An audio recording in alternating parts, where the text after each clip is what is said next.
Hello नमस्कार दोस्तों, स्वागत है आपका सोशल सर्कल के शानदार प्लेटफॉर्म चैनल पर। हमारे साथ हैं जितेंद्र ठाकुर सर और जानते हैं इनकी जर्नी के बारे में। ये अभी एसएससी से भोपाल में जीएसटी डिपार्टमेंट में पदस्थ हैं और एसएससी सिलेक्टेड है। बताइए सर, आप अपने बारे में बताइए सर। सबसे पहले मैं बताऊंगा कि एसएससी 2015 बैच से हूँ और जिस टाइम मैंने एग्ज़ाम दिया उस समय ऑफलाइन पेपर हुआ करते थे। आज वर्तमान में एसएससी ऑनलाइन पेपर करा रहा है।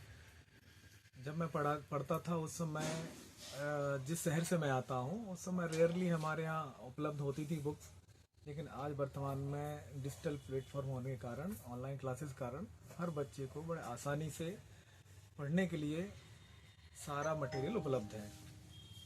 अब लोग कहते हैं कि ऑनलाइन क्लासेस बेहतर है एसएससी के लिए या ऑफलाइन क्लासेस बेहतर हैं, तो इसमें मेरे हिसाब से कोई संदेह नहीं होना चाहिए। जो बच्चे गांव से हैं, जो बड़े शहरों में सरवाइव नहीं कर सकते या जिनके पास जिम्मेदारी है, जिनको पता ही नहीं है कि शहर में कहाँ रहना, या जो ऐसे शहर गांव में रहते लोग जिनके यहाँ से शहर 200-200 किलोमीटर दूर हैं, तो उनके लिए ऑनलाइन क्लासेस बहुत अच्छी है।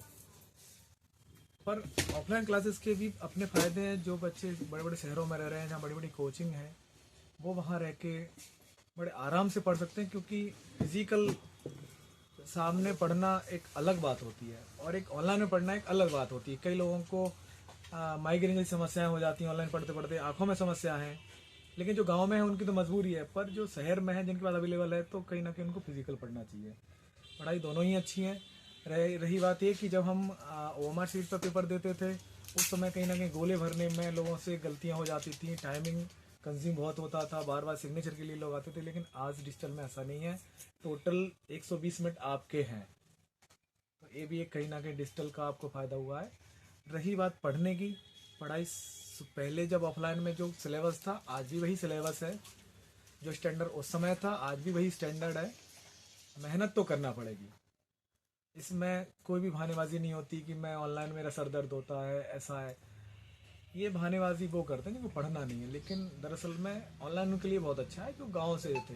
हम अभी देखेंगे कि 2022 और 23 बैच में कई हमारे डिपार्टमेंट में नए नए बच्चे आए हुए हैं जिनकी उम्र बमुश्किल किसी की 20 है, किसी 21 साल है, और वो इंस्पेक्टर में सेलेक्ट हो गया है। और उनका कहना यही था, जब हमसे पूछा उनसे, तो उनका कहना ये था कि हम गांव से ही हमने रह के पढ़ाई की है ऑनलाइन। हमने 12th पास करके बीएससी या बीए जो भी था ग्रेजुएशन के लिए उन्होंने फॉर्म डाला, अपने पढ़ते रहे, उसके साथ ही ऑनलाइन क्लास लेते रहे, और वो 3 साल होते होते उन्होंने अपना एसएससीजीएल निकाल लिया। ऐसे ही स्टेनो का भी है। सर, जो आजकल बच्चों को इंग्लिश की समस्या आ रही है उसके लिए क्या करना चाहिए? क्योंकि इंग्लिश में उन्हें या कुछ मीनिंग याद नहीं होती, ग्रामर प्रॉपर नहीं कर पाते, उसके लिए क्या करें? अंग्रेजी के लिए सबसे पहली बात तो ये है कि हम हिंदी भाषी क्षेत्र से बिलोंग करते हैं। अब इसके लिए सीधा सीधा है कि जब तक हमें दूसरी भाषा का शब्दकोश नहीं होगा हमारे पास, तो हमें परेशानी आएगी। अब हम कहें कि आपको हिंदी बोलने में परेशानी होती है, आप कहेंगे नहीं। क्यों? क्योंकि आप बचपन से वो शब्दकोश सुनते आ रहे हैं। पर आज हम आपसे अंग्रेजी में बोलें कि अंग्रेजी में बात करिए तो आप नहीं बोल पाएंगे, क्योंकि आपको उस भाषा का शब्दकोश नहीं पता। तो मैं यही कहूँगा कि भाषा कोई भी कठिन नहीं है, हमें उसका शब्दकोश सीखना है। ग्रामर आप जैसे आप हिंदी में जानते हो कि भाई वर्तमान में हम बात कर रहे हैं तो इसमें प्रेजेंट टेंस हो गया, अगर हम बीते हुए कल की बात कर रहे हैं तो पास्ट हो गया, तो हम उससे रिलेट करके बहुत जल्दी समझ जाएंगे।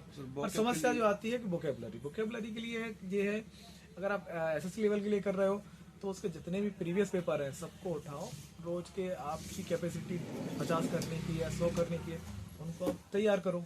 और सबसे बेहतर है कि आप रोज एक छोटे बच्चों की बुक्स जो होती हैं सीबीएसई या आईसीएसई पैटर्न की, हिंदी मीडियम में भी जो इंग्लिश की बुक है उनकी आप स्टोरी पढ़ोगे तो बहुत जल्दी बुक तैयार होगी। सर, जीएस कहीं ना कहीं अपना बहुत मेन रोल रखती है, तो इसके लिए क्या करें? जीएस के लिए, एसएससी के लिए मैं इतना कुछ सजेस्ट तो नहीं कर पाऊँ क्योंकि मेरी भी इतनी अच्छी नहीं थी। पर जीएस के लिए आप अगर समाचार देखते हैं, आप अगर न्यूज़पेपर पढ़ते हैं, तो कहीं ना कहीं करंट वाली और बेसिक यहाँ से आपकी तैयार हो जाती है, और लूसेंट का फर्स्ट वॉल्यूम तैयार हो जाए तो बहुत अच्छा है। और सर, रीजनिंग के लिए? रीजनिंग के लिए वही है, एसएससी में आप पुराने सेट लगाइए, बेसिक ले लीजिए किसी भी पब्लिकेशन की जिसमें हर प्रॉब्लम के 50-50 या 100 पैटर्न दे रखे हैं, आप उन्हें तैयार कर लोगे तो उससे भी आपका तैयार हो यही भेजी मैंने चार मैथ के लिए सर, मैथ ये वाली भी पसंद आई एसएससी भेजी तो मैंने वो के वाला लिए यही है कि आप को जो क्लास लोगे वही आपको प्रैक्टिस करना है। एसएससी का सबसे अच्छा है कि आप प्रीवियस पेपर सारे लगा दीजिए। सर आपकी स्कूलिंग पढ़ाई कहाँ की है सर? सर मेरी स्कूलिंग पढ़ाई गाँव से। और भी डाली वे भी भेज रहे हैं। सर आप जो तैयारी कर रहे हैं एसएससी की, उन एस्पिरेंटों के लिए क्या कहना चाहेंगे सर आप?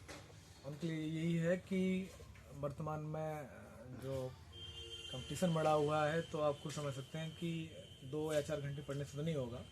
हाँ, अगर 2-4 घंटे पढ़ना ही है तो 12th के बाद सीधा पढ़ना शुरू कर दो, 4-4 घंटे भी बहुत होते हैं।